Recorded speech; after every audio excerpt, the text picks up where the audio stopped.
Ready to dive into the iconic world of Shaft, the groundbreaking Blaxploitation film? Here are 10 super groovy facts about this cinematic legend. From behind-the-scenes anecdotes to cultural impact, and get ready to immerse yourself in a gripping tale of crime, justice, and the man who does things his way. Number 1. A white newspaper reporter created Shaft. John Shaft made his debut in Shaft, a novel by Ernest Tidyman. Tidyman was a reporter for the Cleveland News, the New York Post, and the New York Times before he began writing the Shaft series, which included 7 detective stories. Along with John D.F. Black, he adapted his first Shaft book into the screenplay for the first film. He would later go on to write the screenplays for The French Connection and High Plains Drifter, as well as Shaft's Big Score, and the Shaft TV series. His work earned him an NAACP Image Award. Number 2. Shaft's mustache was non-negotiable. Richard Roundtree heading to the bathroom with a towel and razor.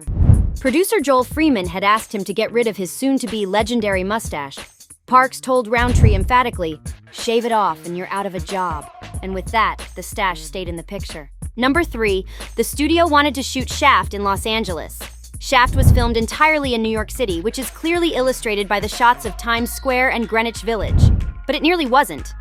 In his autobiography, Voices in the Mirror, director Gordon Parks recalled how he received word from MGM mere hours before he was set to commence filming that he was to return to Los Angeles and shoot the movie there. Apparently, it was a budgetary issue, but Parks wasn't having it. He flew back to the West Coast and essentially told the studio heads he would quit if he couldn't shoot in Manhattan. "It has to have the smell of New York," Parks insisted. The director won out, and his nightmare of a Harlem in Hollywood was never realized. Number 4. Bumpy Jonas was based on a real mobster. In the film, Shaft dedicates most of his time to locating a kidnapped girl, who happens to be the daughter of Harlem's crime kingpin Bumpy Jonas.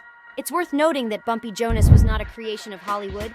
He was inspired by the real-life figure Ellsworth Bumpy Johnson, who dominated the Harlem criminal landscape from the 1930s through the 1960s. Bumpy Johnson had connections to the notorious Dutch Schultz murder and mentored Frank Lucas, the infamous heroin dealer portrayed by Denzel Washington in American Gangster. Fictionalized versions of Johnson have also made appearances in films like The Cotton Club and Hoodlum. Number 5. Isaac Hayes wanted to be Shaft. Richard Roundtree, a former model, may have been an unconventional choice for a hard-boiled private detective, but to producers, he was more plausible than Isaac Hayes himself, the man and voice behind Shaft's immortal theme song. Hayes revealed that he only agreed to compose the Shaft score after producer Joel Freeman promised him an audition for the titular role. The audition never manifested, but Hayes kept his end of the deal regardless. Things turned in his favor, with the song becoming an instant hit and Hayes being the first African-American to win the Oscar for Best Original Song. Number 6. Gordon Parks made a cameo. Parks appears briefly in the montage of Shaft searching for Ben Buford. He's the landlord with the pipe, who complains that he's also looking for Buford, who owes him 6 months of rent. Number 7. Muhammad Ali's trainer had a role. Drew Bundini Brown was a well-known member of Muhammad Ali's entourage. He worked as an assistant trainer and was famous for the float like a butterfly, sting like a bee bit he performed with Ali for the cameras. But when he wasn't in Ali's corner, Brown was busy racking up movie credits. His first was Shaft, where he played one of Bumpy's men. Number 8. Gordon Parks had to explain what Shaft and Mother meant to a reporter. When Parks flew to London to do publicity for the film, he ended up giving an impromptu vocabulary lesson. At a press screening, a confused British reporter asked the director what Shaft really meant. Parks replied by smiling and sticking his middle finger up in the air, explaining that was the most honest answer he could give. But the reporter was persistent and followed up by asking why the characters called each other Mother. Parks really didn't know how to answer that one, but luckily, a woman in the audience swooped in. "You've heard of Smucker's Jam, young man," she said. "Just snip out the first 2 letters and add a F, and you'll get the message." Number 9. Isaac Hayes was the first Black composer to win an Oscar. Isaac Hayes' ubiquitous theme from Shaft earned him a 1972 Academy Award for Best Original Song. This win was historic for many reasons. For one, Hayes was the first Black composer to score an Oscar, but he was also only the 3rd African American to win an Oscar, period. Prior to 1973, the only other Black Academy Award winners were Hattie McDaniel and Sidney Poitier. Number 10.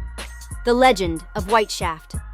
One of the strangest urban legends surrounding the Shaft series is the belief that he was meant to be a white man. According to filmmaker Melvin Van Peebles, MGM planned to cast a white actor as Shaft, but changed its mind after seeing the success of his movie Sweet Sweetback's Badass Song, the very first Blaxploitation film. And there you have it, folks. We've just taken a thrilling ride through 10 captivating facts about the legendary movie Shaft. This film isn't just a classic, it's a piece of cinematic history. From the groundbreaking impact it had on the world of movies to the real-life inspirations behind its memorable characters, Shaft is more than just a film, it's a cultural phenomenon. If you found these facts as intriguing as we did, please show your appreciation by hitting that like button, sharing this video with your fellow movie enthusiasts, and, of course, subscribe for more fantastic insights into the world of Blaxploitation cinema.